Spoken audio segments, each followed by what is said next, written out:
자, 오늘 성경 일물 7번째 에스라에 대해서 함께 살펴보겠습니다. 오늘 본문 말씀 에스라 7장 10절 말씀입니다. 우리 함께 읽어보겠습니다. 에스라가 여호와 율법을 연구하여 준행하며 율례와 규례를 이스라엘에게 가르치기로 결심하였었더라. 아멘. 자, 요 에스라 우리가 지금 여러분 역대하 그러니까 지금 그 분열 왕국을 지금 여러분들이 성경 통독을 하고 계시죠. 성경 통독을 지금 하고 계시는데 곧 있으면 바로 에스라서로 넘어갑니다. 에스라서로 넘어가기 전에 여러분들이 먼저 예습을 하는 겁니다. 예습.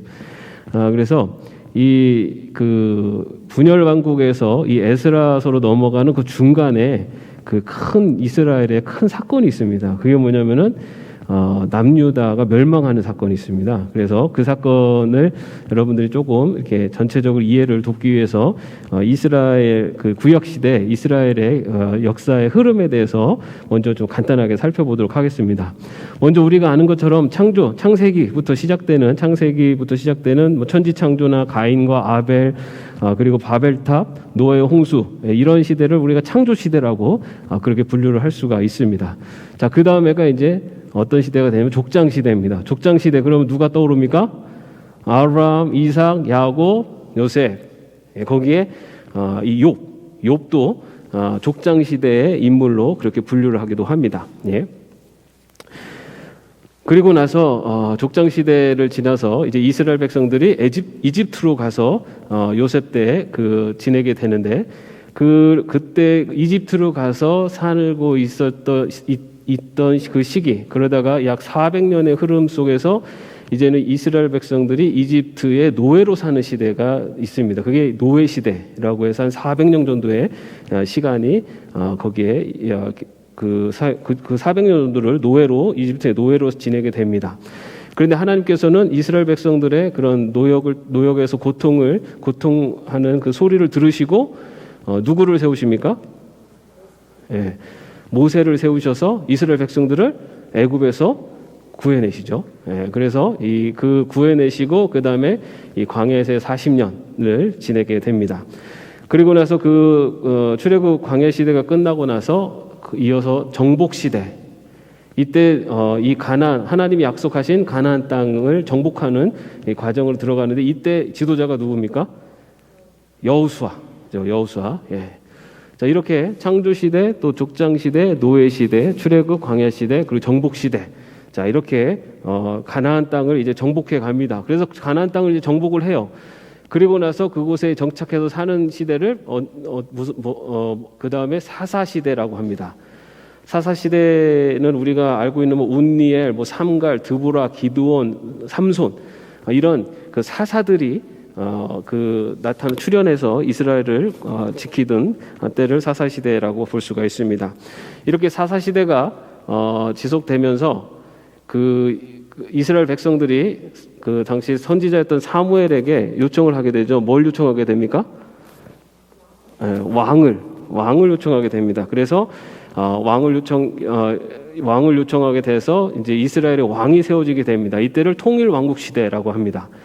그래서 첫 번째 우리 통일왕국 시대 왕은 사울과 다윗과 솔로몬 이렇게 통일왕국 시대가 이제 진행이 되는데 그런데 통일왕국 시대가 끝나는 솔로몬 이후에 이스라엘이 둘로 나눠지게 됩니다. 그게 둘로 나눠지게 되는 그 첫 번째 그 왕이 누구냐면은 지난 시간에 우리가 살펴봤던 르호보암이죠. 예. 그래서 둘로 나눠지게 돼서 이때를 분열왕국 시대라고 합니다. 분열왕국 시대. 이 분열왕국 시대는 이 북이스라엘과 남유다로 나눠지게 됩니다. 10개 지파는 북이스라엘, 그리고 유다와 베냐민 지파는 남유다. 이렇게 둘로 나눠져서 이제 두 왕조가 이제 북이스라엘과 남유다로 진행이 되게 되는데 이 북이스라엘은 약 210년간 지속하게 됩니다. 그러면서 BC 721년에 아시리아 제국에 의해서 이 북이스라엘은 멸망을 하게 됩니다. 그리고 이 아시리아는 이 북이스라엘을 멸망시키고 나서 아시리아가 취한 정책은 강제 이주 정책입니다.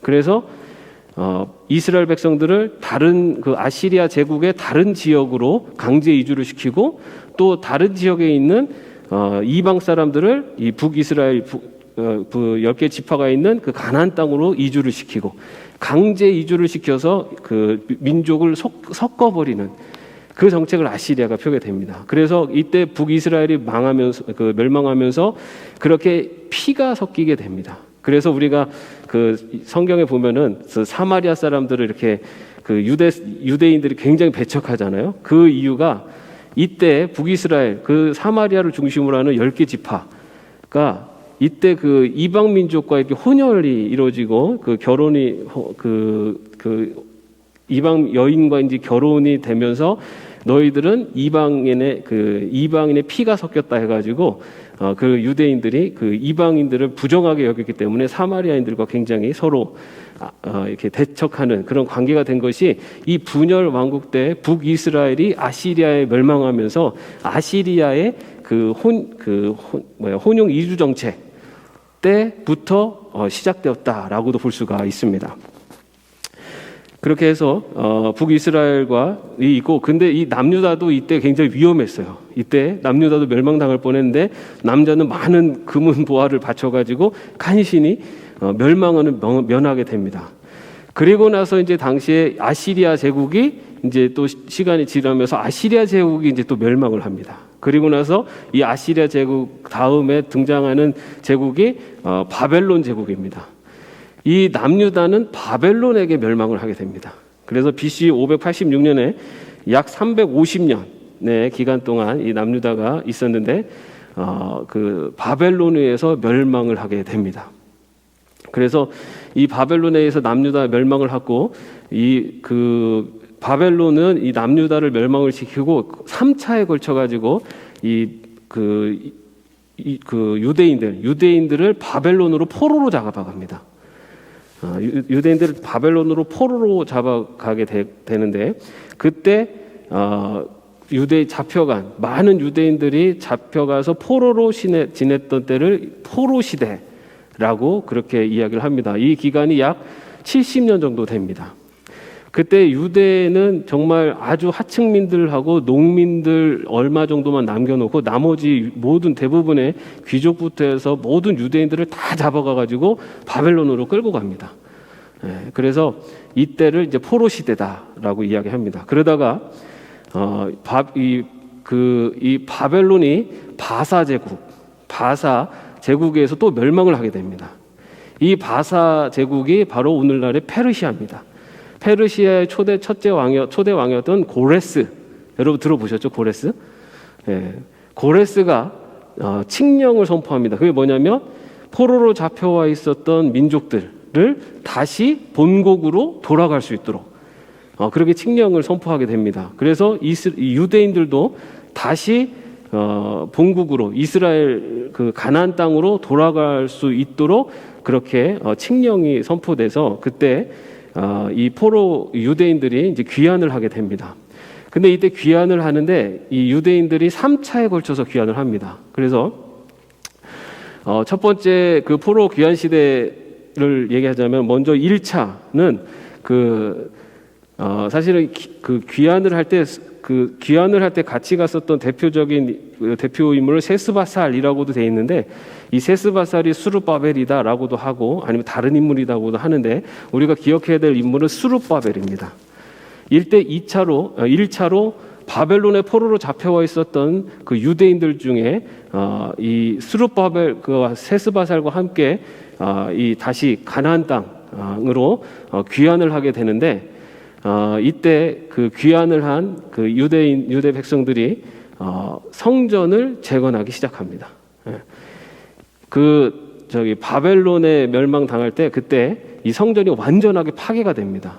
그래서 성전이 파괴된 상태였는데 이제 포로로 잡혀갔다가 다시 귀환을 한 돌아온 포로민들이 성전 재건을 다시 시작을 하게 됩니다. 그런데 성전 재건을 시작하는데 그때 이 사마리아 지역에 있었던 그 사마리아인들 어떻게 보면은 사실은 이제 같은 민족이죠. 이스라엘 같은 민족인데 근데 이제 그 아시리아에 멸망하면서 이렇게 피가 섞이면서 이제 어떻게 보면 이제 그러니까 정통 이스라엘인이라고 이제 할 수 없는 이 사마리아인들이 이 성전 재건하는 걸 같이 하겠다라고 제안을 했는데 이 돌아온 유대인들이 거부합니다.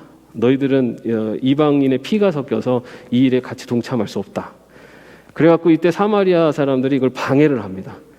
그래갖고 그때 막 방해를 해가지고 이 유대인들이 지금 이 성전 건축을 해서 다시 유대 민족이 봉기를 하고 하려고 한다. 막 그 바벨론에 페르시아에 막 고소를 하고 해가지고 이 성전을 짓지 못하도록. 그래서 16년 동안 이 성전 재건이 시작은 했는데 멈추게 됩니다.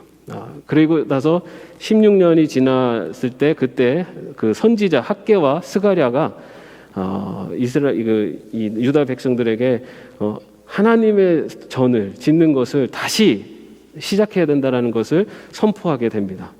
그렇게 해서 이 16년 만에 다시 그 성전 건축이 시작이 돼가지고 결국 한 20년 만에 성전을 건축하게 됩니다. 이것이 수룹바벨 성전입니다. 자, 이렇게 되면서 여러분 성전이 지금 처음에 성전을 누가 졌습니까? 솔로몬이 졌죠. 그죠? 그래서 솔로몬 성전이 있어요. 근데 솔로몬 성전은 바벨론 그 멸망 때 다 파괴됩니다. 그리고 나서 다시 재건한 성전을 뭐라고 부르냐면은 보통 수룹바벨 성전이라고 합니다. 제2성전이라고 이렇게 얘기합니다. 그래서 이 1차 때 그렇게 수룹바벨과 함께 그때 같이 복귀한 사람들이 약 5만 명 정도가 복귀를 했다고 합니다. 그런데 여러분 바벨론의 포로로 잡혀가 있었던 유대인들이 다 왔을까요? 안 왔을까요? 네. 이 70년이라는 기간 동안에 유대인들이 포로로 잡혀가서 이미 이 바벨론 제국에 정착을 한 사람들도 많이 생겼어요. 그리고 여러분 유대인들은 지금도 그렇지만 어디를 가서도 이 금융권과 이 경제권에 대해서는 굉장히 탁월한 사람들입니다. 그래서 그 바벨론의 포로로 잡혀갔지만 그 포로로 잡혀간 유대인들이 다시 그 바벨론에서 이런 그 상권 이쪽으로 굉장히 탁월한 재능을 발휘해서 이 다시 돌아오는 이때에는 이미 바벨론에서 어느 정도 사회적으로 안정된 그리고 포로였음에도 불구하고 여러 가지 물질적으로나 경제적으로 굉장히 안정된 사람들이 많이 있었다고 합니다. 그래서 전체를 지금 정확한 인원은 알 수 없지만 약 바벨론에 포로로 잡혀간 사람들이 약 한 20만 명 정도 된다고 하더라고요. 그 정도 되는 데에서 약 5만 명 정도만 이렇게 다시 복귀를 했다. 근데 그 5만 명들은 사실은 다시 그 이스라엘 가나안 땅으로 돌아오면서 자기들이 읽었던 걸 사실 다 내려놓고 와야 되는 상황이었기 때문에 결코 쉬운 결정은 아니었다. 우리가 생각하는 것처럼 포로로 살면서 고생하고 힘든데 그 포로로 사는 것보다 다시 돌아가서 사는 게 나을지 이게 아니라는 겁니다. 네. 본인들이 이미 바벨론에서 어느 정도 지위가 안정적인 가정을 이루고 있는 상태였어요. 그런 상황에서 그걸 다 내려놓고 다시 가나안 이 이스라엘 땅으로 돌아오는데 이스라엘 땅은 전쟁으로 인해서 완전히 폐허가 되었던 곳입니다. 그래서 예루살렘 성전뿐만 아니라 예루살렘 그 성도 그렇고 그 일대 주변이 완전 초토화되어 있는 상태였기 때문에 다시 돌아온다는 것이 쉬운 문제는 아니었습니다. 그리고 그들이 돌아왔을 때는 이미 다 초토화된 상태에서 다시 시작을 해야 됐습니다. 그럼에도 불구하고 유대인들이 다시 바벨론으로 이스라엘 땅으로 돌아오게 됩니다. 이렇게 해서 1차로 돌아오고 나서 그 다음에 또 2차가 시작됩니다. 1차로 돌아오고 나서 약 80년이 지난 다음에 다시 또 2차로 그러니까 귀환을 하게 되는데 이때가 바로 등장하는 이 포로들과 함께 이끌고 인솔하고 가나안 땅으로 이스라엘로 돌아오는 사람이 바로 에스라입니다. 에스라. 오늘 우리가 조금 더 살펴볼 텐데요. 이때 에스라가 약 1,700명의 남자들만 개수로 해서 1,700명의 사람들과 다시 복귀를 하게 됩니다. 처음에는 5만 명이었지만 두 번째는 또한 1,700명 정도의 인원이 되고요. 그리고 나서 한 13년 후에 또 3차 포로 귀환이 이루어집니다. 이 포로 귀환 때 이들을 이끌고 온 사람이 느헤미야입니다. 그래서 다음 시간에는 느헤미야에 대해서 또 함께 살펴보도록 하겠습니다. 자, 이렇게 해서 포로로 이제 그 바벨론의 포로로 잡혀가 있었던 유대인들이 이제 그 5만 명 그리고 뭐 1,700명 그리고 그 이후에 3차 때는 사실 몇 명이라고 정확하게는 기록이 나오지는 않아요. 어쨌든 이렇게 복귀를 해가지고 예루살렘을 중심으로 해서 다시 이스라엘 민족 공동체를 이렇게 형성해가는 과정이 이제 지속이 됩니다. 이 기간을 중간 시대라고 합니다. 중간 시대. 근데 성경에는 이 중간 시대에 대한 기록은 없습니다. 이 중간 시대에 이제 그 세계 지형의 변화가 어떻게 되냐면 페르시아 다음에 그리스 그리고 로마 이렇게 그 당시 그 지역을 장악했던 이 세력 그 제국이 이게 바뀌는. 근데 그 바뀌는 그 그리스 로마 시대의 그 과정 속에서 이 유대인들에게 어떤 일이 있었는지 이런 내용은 사실 성경에 기록되어 있지 않아요. 그래서 여러분 구약과 신약의 사이에 뭐가 있는지 아세요? 구약과 신약 사이에는 과가 있죠. 그죠? 구약과 신약, 그죠? 근데 예, 구약과 신약에는 약 400년의 차이가 있습니다. 말라기에서부터 이 마태복음 시작하는 요 사이에 400년 정도의 그 시간이 있어요. 그래서 그 시간대에 이제 어떻게 보면은 하나님께서는 복음이 전파될 수 있는 그런 모든 것들이 이제 형성되는 로마라고 하는 큰 제국이 형성되고 그 기독교가 이렇게 빨리 확산될 수 있었던 이유 중에 하나가 그 로마의 제국, 로마라는 큰 제국 안에서 이 기독교가 확산됐었기 때문에 이렇게 기독교가 빨리 확산될 수 있었다라고 할 만큼 이 중간 시대를 통해서 이제 신약이 시작되는 그 과정 속에서 어쩌면 하나님은 또 세계 질서를 그렇게 만들어 가셨습니다. 자, 이렇게 중간 시대가 지나고 나서 도래하는 것이 이제 예수님이 이 땅에 오시고 그리고 예수님이 이 땅에 오셔서 이제 죽으시고 승천하시고 그다음에 제자들이 이제 복음을 전하면서 그리고 나서 이제 초대 교회 시대가 이제 시작이 됩니다. 그리고 나서 이제 성경에는 초대 교회까지 기록되어 있고요. 그 다음에 이제 그 이후에 교회사는 이제 교회사로 이제 따로 좀 공부를 해야 됩니다. 성경에는 이렇게 지금 제가 말씀드린 지금 이 큰 흐름으로 성경이 구성되어 있습니다. 여러분 요런 전체적인 큰 흐름을 알고 성경을 보시면 굉장히 이 내용들이 그래도 잘 들어옵니다. 근데 여러분 지금 열왕기하고 역대기서하고 막 읽다 보면은 왜 분명히 한번 읽었던 왕 이름 같은데 왜 또 나왔지? 막 이런 거 있죠. 열왕기에서 분명히 읽은 것 같은데 이름을 익숙한데 역대기에 또 나왔어요. 그죠? 이제 그런 건데 그거는 이제 신명기 사관과 역대기 사관이라고 하는 이제 그런 큰 흐름의 그 관점을 봐야 되는데 그거는 좀 다음에 또 기회가 있으면 말씀드릴게요. 일단 여러분들은 그래도 이 수요 예배 오시는 여러분들은 그래도 성경의 큰 흐름, 이런 큰 흐름을 갖고 알고 보시면은 이제 성경이 좀 더 여러분들에게 익숙하게 또 들려지리라고 생각을 합니다. 자, 오늘은 2차 포로 귀환의 주 역할을 한 에스라에 대해서 함께 살펴보도록 하겠습니다. 자, 먼저 에스라라는 이름의 뜻은 도움이라는 뜻입니다. 도움. 뒤에서도 말씀드리겠지만 실제로 이 에스라는 이스라엘 백성들을 돕는 역할을 합니다. 무엇으로 돕느냐? 말씀으로 돕는 역할을 합니다. 그리고 에스라는요 제사장 계열의 자손입니다. 그래서 에스라는 그 제사장이기도 하고 그리고 율법학자입니다.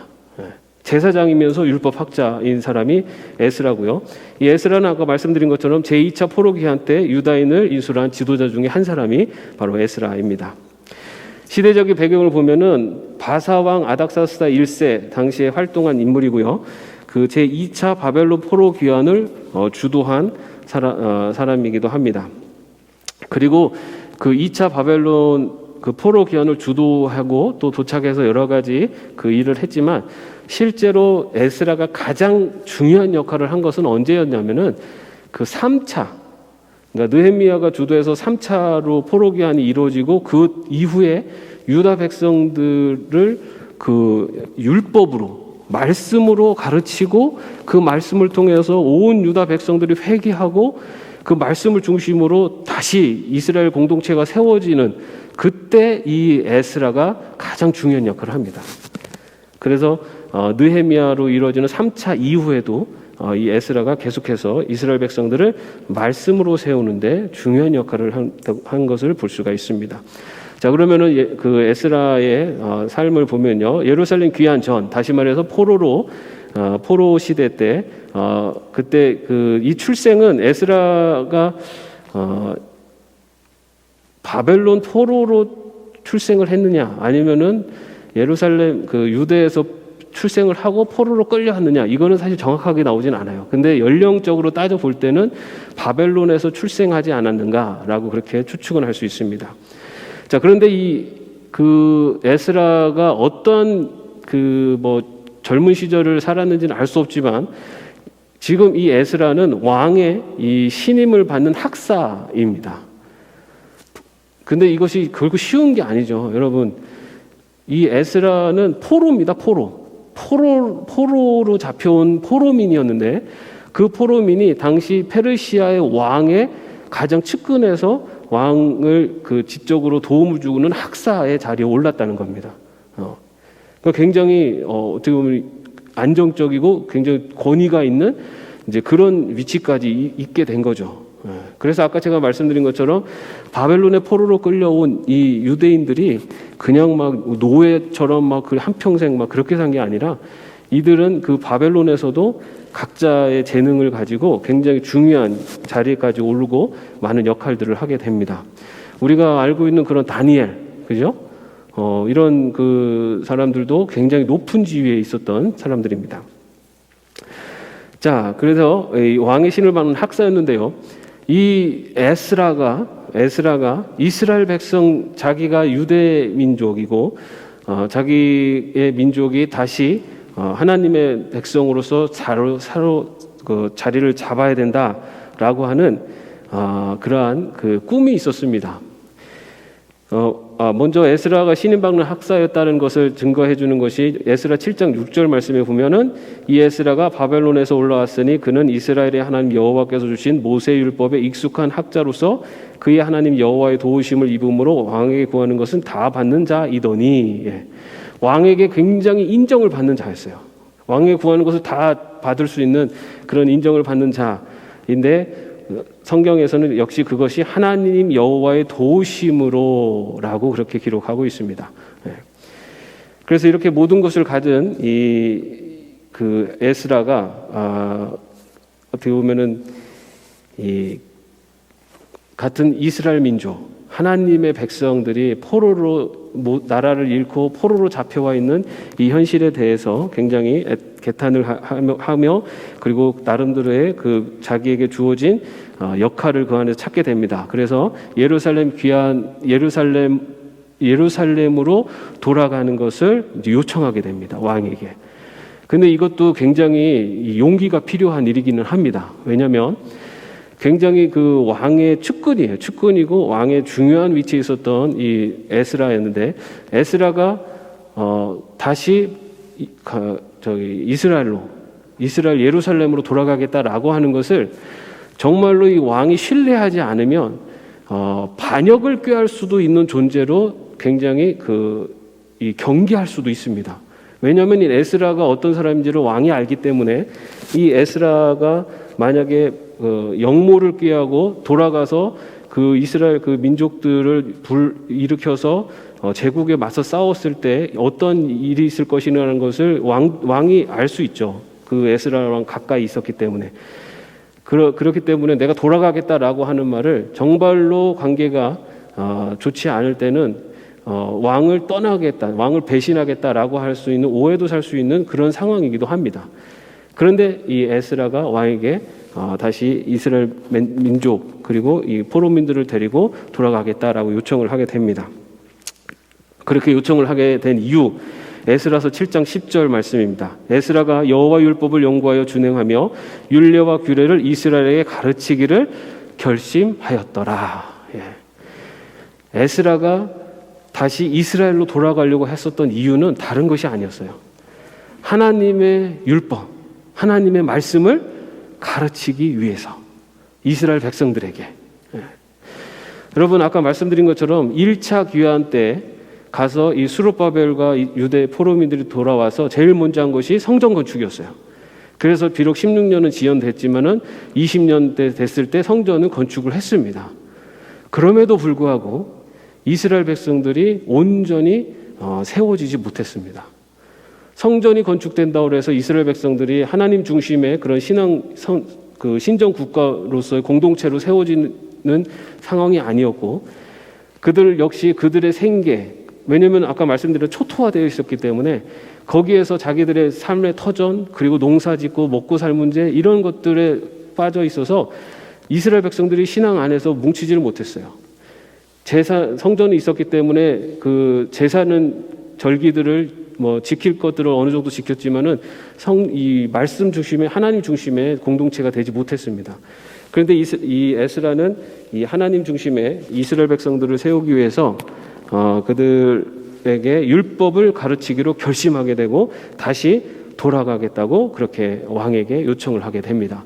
그래서 에스라 7장 13절 말씀에 보면 조서를 내리노니 우리나라에 있는 이스라엘 백성과 그들의 제사장들과 레위 사람들 중에 예루살렘으로 올라갈 뜻이 있는 자는 누구든지 너와 함께 갈지어다 라고 하면서 왕이 다시 돌아가는 것을 허락하게 됩니다. 그래서 사람들을 모으게 되죠. 그래서 같이 갈 사람들, 같이 다시 포로 귀환할 사람들 모아서 같이 출발을 하게 되는데요. 그때 아하와 강에서 모이게 되는데, 근데 그때 레위 자손들이 모이지 않았어요. 1,700명 정도가 한 1,600여 명, 1,650여 명이 모여 있었는데 그 중에 레위 자손이 없는 것을 보고 다시 사람들을 보내서 레위 자손들을 같이 가게 합니다. 레위 자손은 여러분 아는 것처럼 성전을 돌보고 그 다음에 레위 사람들이 하는 가장 중요한 그 역할 중에 하나가 뭐냐면은 말씀을 가르치는 겁니다. 말씀을 가르치는 역할이 레위 사람들이 하는 중요한 역할이었어요. 제사장은 주로 그 제사를 드리는 이제 그런 역할이 주였다면은 레위 사람들은 제사장을 돕고 그 다음에 말씀을 가르치는 그 역할이 레위 사람들의 주 역할이에요. 그래서 레위 사람들은 이 성전에만 머무르지 않았고 각 지파별로 여기 흩어져 가지고 그 지파에 머무르면서 말씀을 가르치는 역할을 했습니다. 그래서 이스라엘 백성들이 하나님 중심으로 딱 설 때는 레위 사람들이 그 하나님의 말씀을 잘 가르치고 이제 그렇게 했을 때 이스라엘 백성들이 굉장히 탄탄하게 섰지만 레위 사람들이 타락했을 때는 그 나라 민족 그 이스라엘이 굉장히 타락하고 굉장히 큰 어려움에 처하는 것들도 성경을 보면은 볼 수가 있습니다. 자, 그래서 레위 사람들을 데리고 이제 1,700여 명이 이제 다시 가나안으로 이제 복귀를 하려고 예루살렘으로 복귀를 하려고 이제 출발을 하는데, 그런데 말씀에 보면은 무사히 귀환을 하기 위해서 에스라가 금식 기도를 선포하게 됩니다. 8장 22절 말씀에 보면은 우리 하나님의 손은 자기를 찾는 모든 자에게 선을 베푸시고 자기를 배반하는 모든 자에게는 권능과 진노를 내리신다 하였으므로 길에서 적군을 막고 우리를 도울 보병과 마병을 왕에게 구하기를 부끄러워하였습니다. 이게 뭐냐면 이 에스라는 왕에게 굉장히 인정받는 사람이었어요. 그리고 지금 하나님의 뜻대로 살아가는 사람들을 하나님이 복 주시고 하나님의 백성을 하나님이 돌봐주신다라는 것을 분명히 그것을 그 왕에게까지도 이야기할 수 있는 사람이 에스라였습니다. 근데 에스라가 복귀를 하는데, 여러분 이 바벨론에서 이 예루살렘 이스라엘까지 가는 길이 그냥 이렇게 짧은 길이 아니었어요. 몇 달을 가야 되는 그런 길이었습니다. 그런데 그 길을 가는 그 과정에서 안전한 길이 있고 안전한 길이 있어요. 안전한 길은 그 바벨론에서부터 약간 북쪽으로 올라가지고 우회해가지고 밑으로 내려오는 그 길입니다. 그 길은 그 여행자들의 통로 길이 있었기 때문에 거기는 그래도 가면서 마을들이나 이런 도시들이 있었기 때문에 그 길은 그래도 안전한 곳이에요. 그런데 이 에스라가 가려고 했었던 길은 그 돌아가는 길이 아니라 그 아라비아 사막에 있는 가까운 쪽으로 직진으로 해서 빨리 가는 길로 이제 그쪽으로 다 길을 잡았어요. 왜냐면은 빨리 거기가 단거리 코스입니다. 짧은 거리이기 때문에 그렇게 해가지고 잡고 이제 거기를 이제 가게 되는데, 이게 자꾸만 떨어져가지고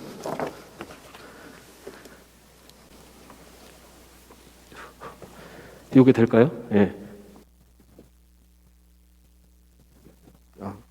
네. 손이 모자라네요. 그러니까. 네. 그렇게 해서 이 단거리 코스로 가게 되는데, 근데 그때 왕에게 사실 군사를 요청할 수 있었어요. 그런데 에스라는요, 하나님을 따르는, 하나님이 지키시는 백성은 하나님이 보호하십니다라고 하는 그런 분명한 믿음을 왕에게 보여주기 위해서 군사를 요청하지 않습니다. 오늘 말씀을 보면은 왕에게 구하기를 부끄러워하였다라고 했습니다. 왜냐하면 하나님의 백성은 하나님이 지키십니다라는 것을 그렇게 얘기를 했는데 가는 길에 군사를 붙여주십시오라고 이야기할 수가 없는 거죠. 그래가지고 이 에스라가 선택한 방법은 하나님 앞에 금식하며 기도하는 겁니다. 출발하기 전에.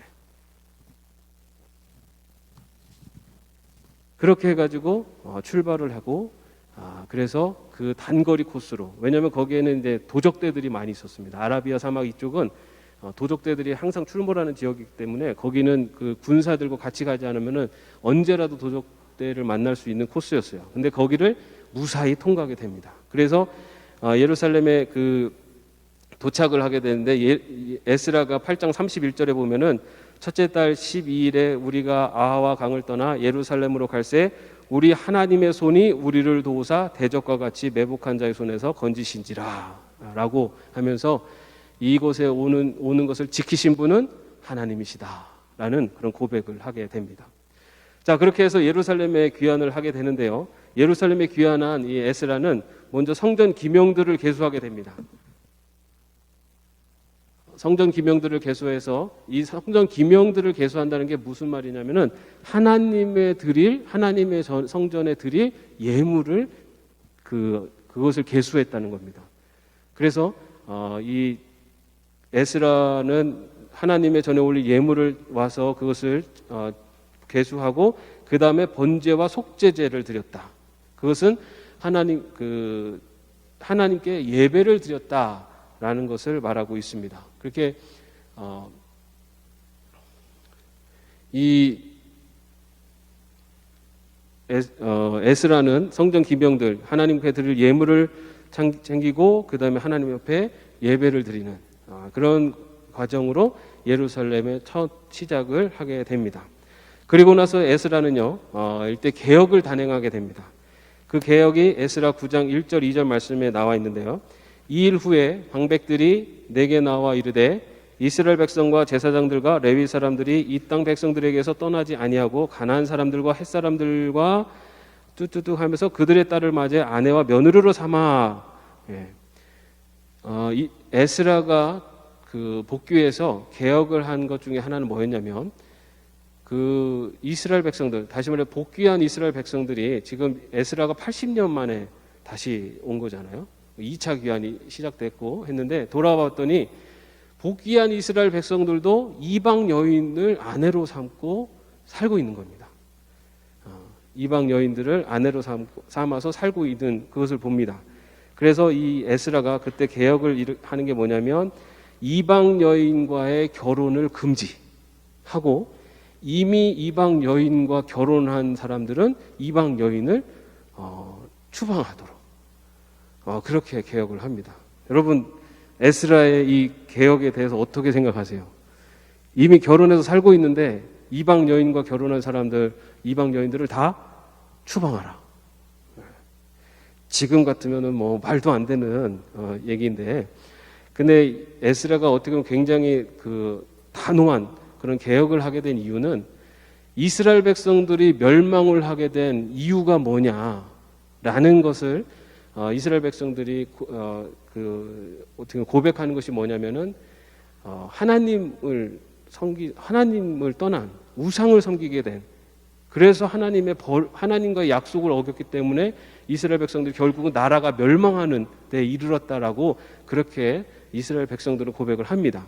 그런데 이스라엘 백성들이 하나님을 떠나게 되는 이유 중에 가장 큰 이유 중에 하나가 뭐였냐면은 이방 우상을 섬기게 되는데, 그 우상을 섬기게 된 또 가장 큰 이유 중에 하나가 뭐냐면은 그런 이방 사람들과의 결혼, 그리고 이방 문화를 그렇게 해서 받아들이는 것, 이렇게 생각을 합니다.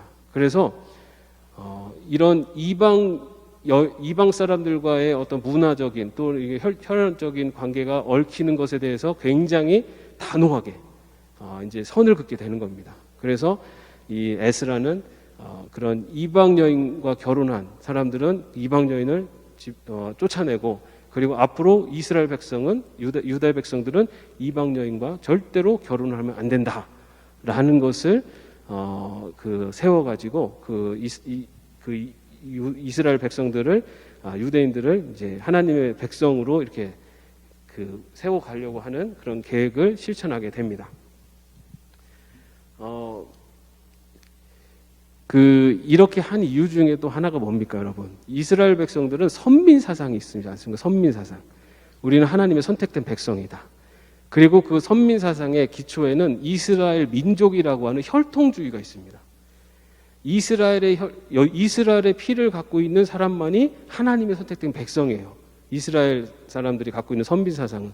그러다 보니까 그 피를 순수하게 지키는 것이 굉장히 중요한, 이스라엘 백성들이 중요하게 여기는 그런 신앙을 지키는 것과 마찬가지입니다. 근데 우리가 분명히 알아야 될 것은, 이것은 예수님이 오시기 전에 이스라엘 안에서는 그것이 통용되고, 그때까지는 그것이 하나님께서도 어쩌면 이스라엘 백성을 하나님 백성으로 선택하셔서 이스라엘의 혈통을 지키는 이스라엘 백성들을 하나님 백성으로 선택해 주셨어요.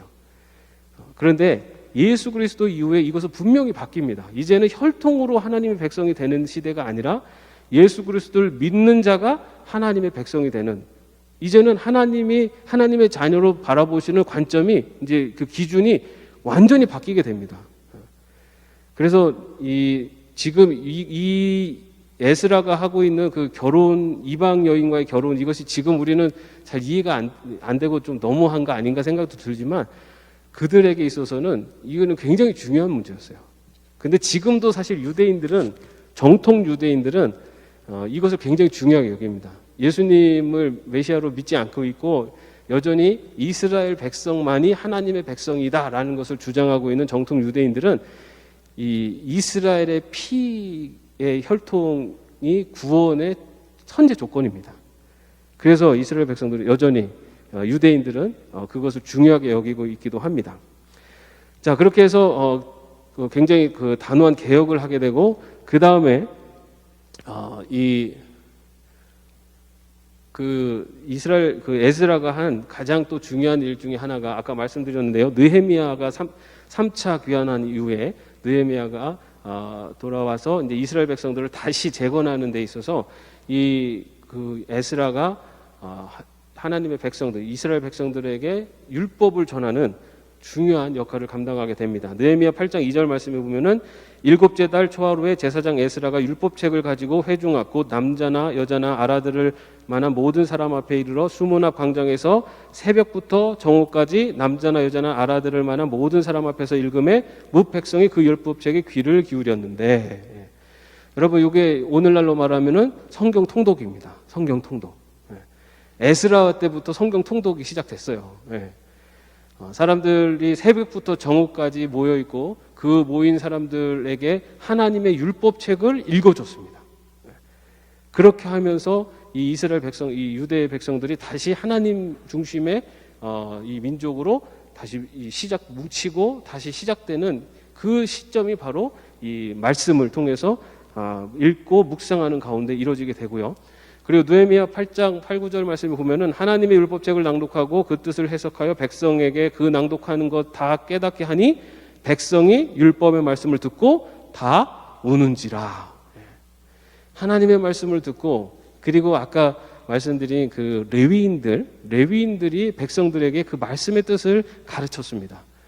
그랬더니 거기에 모여 있었던 사람들이 하나님의 말씀을 듣고 다 울었다. 어떻게 보면 민족이 이제 정말로 하나님 앞에 다 회개하는 그런 회개 운동이 일어난 거죠. 말씀을 중심으로 섰을 때 이스라엘 백성들이 다시 하나님을 중심으로 그들의 신앙이 회복되어지고 회개 운동을 통해서 다시 신앙 공동체, 하나님 중심의 신앙 공동체로 세워져 가는, 거기에서 중요한 역할을 한 사람이 바로 에스라라는 겁니다. 여러분, 이스라엘 백성들이 수룹바벨 성전을 굉장히 어려운 가운데 졌습니다. 그러나 수룹바벨 성전을 지은 것으로 이스라엘 백성들이 신앙 중심의 그런 그 하나님 백성으로 세워주지 못했어요. 그러나 에스라를 중심으로 하는 하나님의 말씀을 중심으로 하는 이스라엘 백성들이 되었을 때 그때 그들이 신앙 공동체로 세워지는 것을 볼 수가 있습니다. 저는 우리 교회가 정말 더 신앙 공동체, 말씀 중심의 신앙 공동체로 더 세워졌으면 좋겠다라는 생각을 해봅니다.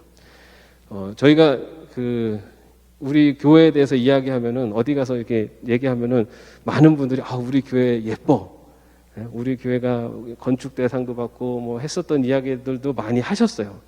예전에는 특히 그때만 해도 이런 예쁜 성전이 없었죠.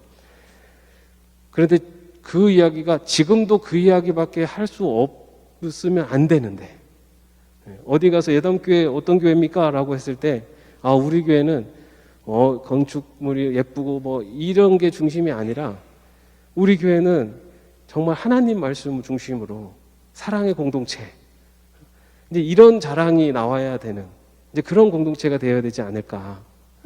그래서 하나님이 주신 이 아름다운 이 아름다운 성전을 중심으로 이 성전보다 더 아름답고 그리고 더 많은 사람들에게 하나님의 그 사랑을 그리고 하나님의 역사하심을 증거할 수 있는 그런 신앙 공동체가 우리 예담교회가 됐으면 좋겠다.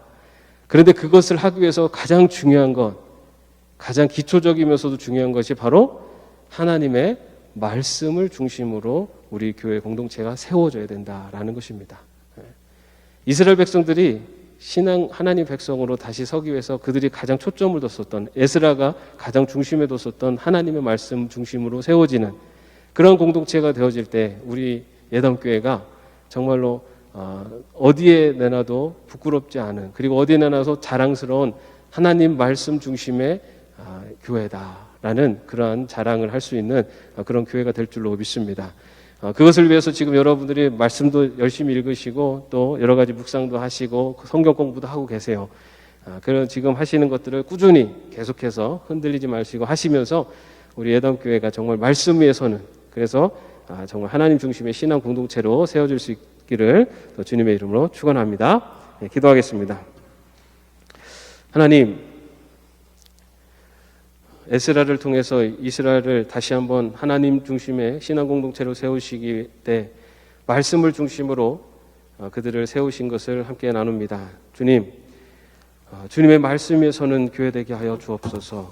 주님의 말씀 위에서 정말 흔들리지 않는 믿음의 공동체, 신앙의 공동체가 될 수 있도록, 그래야 하나님의 영광을 나타내는 그런 우리 예담교회가 될 수 있도록 하나님 붙잡아 주시옵소서.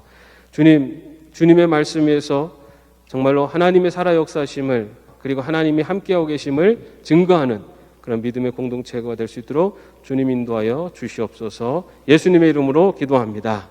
아멘. 우리 함께 찬양하고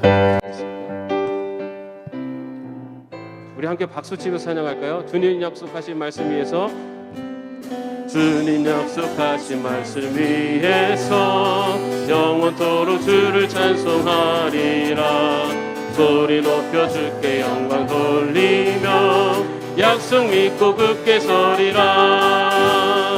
굳게 서리, 영원하신 말씀 위에 굳게 서리. 굳게 서리, 그 말씀 위에 굳게 서리라. 주님 약속하신 말씀 위에서 세상 염려 내게 엄습할 때에 용감하게 힘써 싸워 이기며 약속 믿고 굳게 서리라. 굳게 서리 영원하신 말씀 위에 굳게 서리 굳게 서리 그 말씀 위에 굳게 서리라. 주님 약속하신 말씀 위에서 영원하신 주의 사랑이 믿고 성령으로 힘써 싸워 이기며 약속 믿고 굳게 서리라. 굳게 서리 영원하신 말씀 위에 굳게 서리 굳게 서리 그 말씀 위에 굳게 서리라. 주님 약속하신 말씀 위에서 성령 인도하는 대로 행하며 주님 품에 항상 안식 얻으며 약속 믿고 굳게 서리라. 굳게 서리 영원하신 말씀 위에 굳게 서리 굳게 서리 그 말씀 위에 굳게 서리라. 기도하겠습니다. 주님, 주님의 말씀 위에 굳게 서서 우리의 신앙을 온전히 세워가는 믿음의 공동체, 신앙 공동체 이뤄갈 수 있도록 함께하여 주시옵소서. 주 예수 그리스도의 은혜와 하나님의 사랑하심과 성령님의 교통하심과 동행하심이 말씀 위에 굳게 서는 믿음의 백성, 어떤 신앙 공동체를 이뤄가기로 마음속에 결단하는 주의 종들 머리 위에 이제부터 영원까지 함께 없시기를 간절히 축원하옵나이다. 아멘.